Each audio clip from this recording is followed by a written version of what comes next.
talking about a few shows here.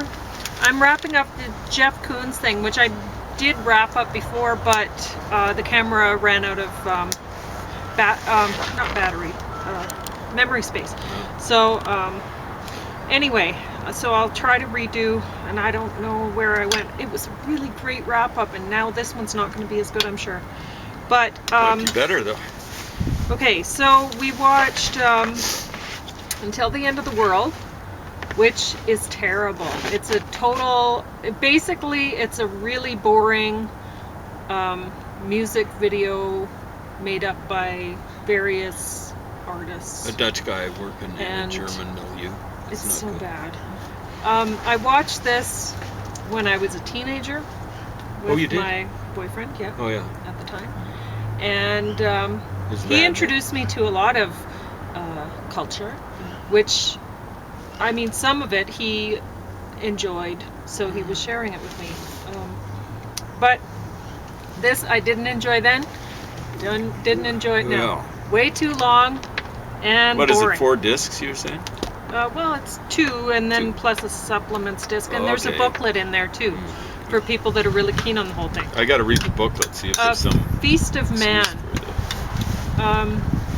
This was very homemade and bad. Like, it wasn't even good homemade. The acting was terrible. It's like they only did maybe they hadn't any film school yet or something, and they honestly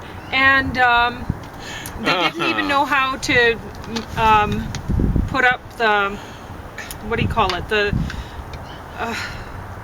credits, you know, with different actors and whatever. Were you saying it was they had to signs use or cue cards? Yeah, because they didn't know how to do that. So learn. So it wasn't a feast for the eyes. No, terrible. Someone offered, gave them prizes, 3 different prizes. It's not worth any prizes. It's not. It's worth a kick in the pants. Okay. Learn what you're doing before you put other people through your experiences like that. Yeah, I'm looking to see if it was a booby prize, but anyway, no sign of that. Firecrackers. This one was another independent sort of underground project film, but the acting was great because they had teenage girls acting as teenage girls, and they fit the, I don't even know if they're actual actors or anything like that. They just fit the roles that they were playing, and really that's the best kind of acting to do, especially if you're working with young people. Get people who actually fit the part, right? Anyway, now what I found interesting about this was seeing the Canadian currency in it, because it was made in Canada and it's actually supposed to be said in Canada. Maybe even with Canadian money, maybe even with our money. But you're saying if it was Canada Council grant, it was maybe worth it? Yeah. Hey, this there we go. Was it's highly unusual. Disturbingly realistic about teenage girls of this type, which, I mean, I was sort of ish, not quite as far gone as, because I was passive, not, these girls are aggressive types, but anyway, I mean, teenage girls are teenage girls, or teenage boys are teenage boys, and they're, you know, they tend to be more aggressive anyway than they're going to be once they reach adult. You hope. Yeah. Almost invariably is that way. Yeah. So, Sledgehammer Season 1. And I will read off my notes. This one before, we did, but oh, you're worried it didn't. It didn't. I don't think it came through. Anyway, so this is. I think it'll hold up. So much worth watching. So great. I'll just crack it open there. There we go. Okay. So where was I? I was talking about how a friend of ours was telling us about the how there's you can put wives on the Blue Cross for husbands or whatever, and then just after he told me that, then like he heard it 2 weeks, I think, definitely within a month. Within a week. Okay. Of him telling me that. Then both he and James heard it on the radio. That they're cutting that. So now you can't, if you're 65, you get Blue Cross coverage, so you get all your prescriptions covered, and So a lot of the elderly, I guess this is the case with Native people, I've heard too, is they get their prescriptions covered. So then a lot of the time they're prescribed like 20 different prescriptions for things. And really it's just a way for the pharmaceutical industry and doctors to get some serious kickbacks, you know. And I mean, honestly, who knows how many of those prescriptions are actually required for people anyway. And I haven't been keen to go on. My family has been nagging me about going on cholesterol medication, and I shouldn't say nagging. I thank you, family, for loving me enough to care, but honestly, I don't know how I feel about that. I certainly didn't want to go on it when I wanted to have a child, and now that I don't have any chance of having a child. Anyway, the side effects, I gather, aren't that much fun. No, isn't that what your dad was saying? Yeah.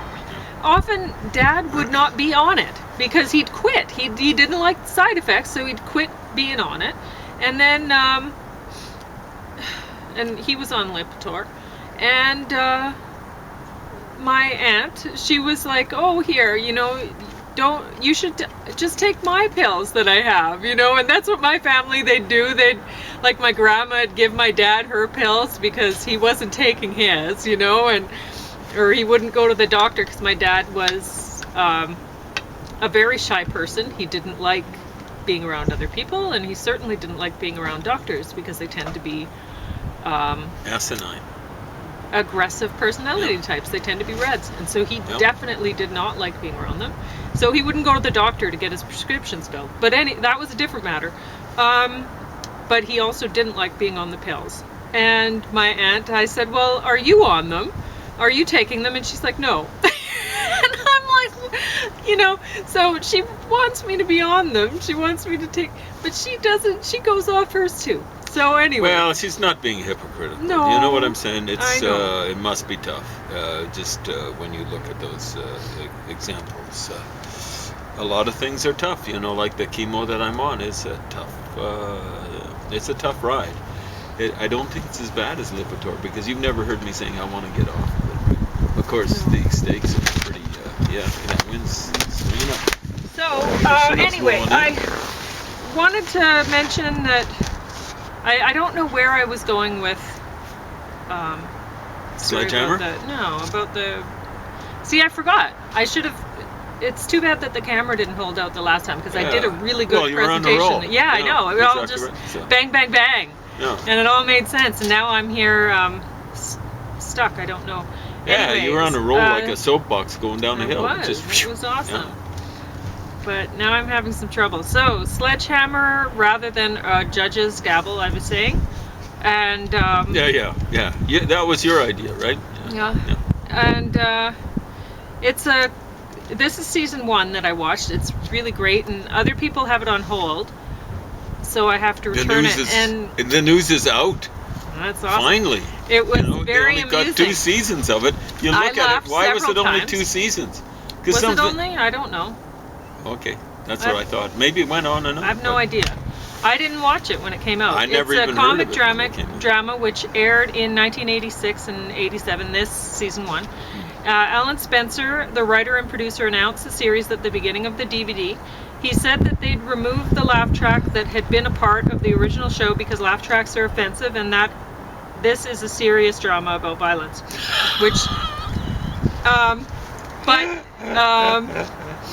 Okay.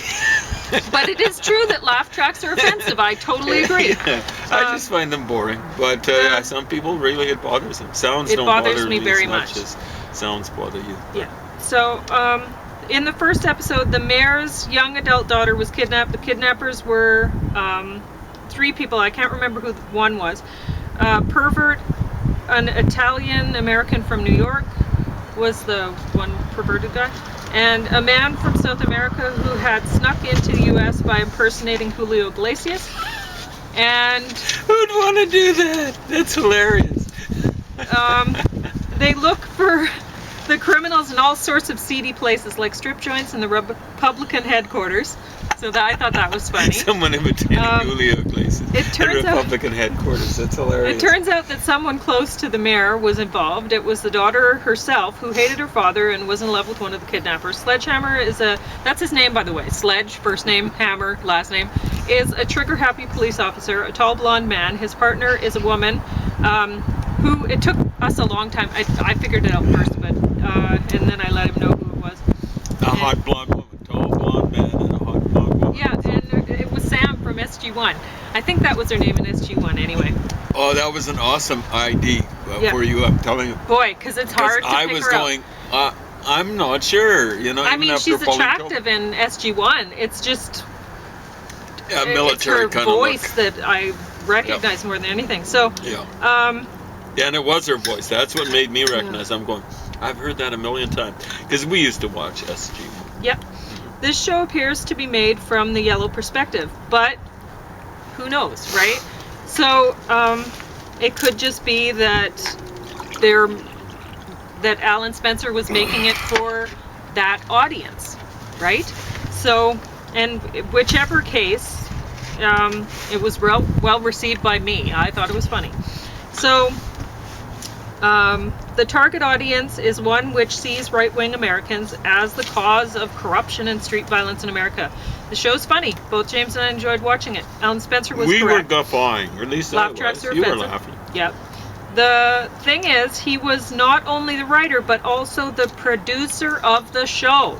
So ultimately, really it had believed been in his his call writing. to include it in the first place. So he included the laugh track in the first place. So to call it offensive now, yeah, but you put it in the first place. So as much as I enjoy watching shows such as this one, they're made by aggressive personality types to laugh at violence and corruption done by Reds, other aggressive personality types. I understand where it is coming from. Most people want to see the world in black and white, even though there's an entire spectrum of colors in front of them. Yes, the Reds are aggressive people, and many are corrupt and violent. The Yellows are also aggressive people, and many of those are corrupt and violent. We're encouraged to maintain a battle mindset. If you're not with us, you're against us. The enemy of my enemy is my friend. We're encouraged to believe all sorts of lies, and most of us are eager to do so because it's easier. If we just pick a side to follow, we don't have to think for ourselves. We outsource education because when learning, we are forced to see how little we actually know. It's uncomfortable and makes us feel as weak and vulnerable as children. But in order to continue to see in black and white, people have to keep their eyes closed.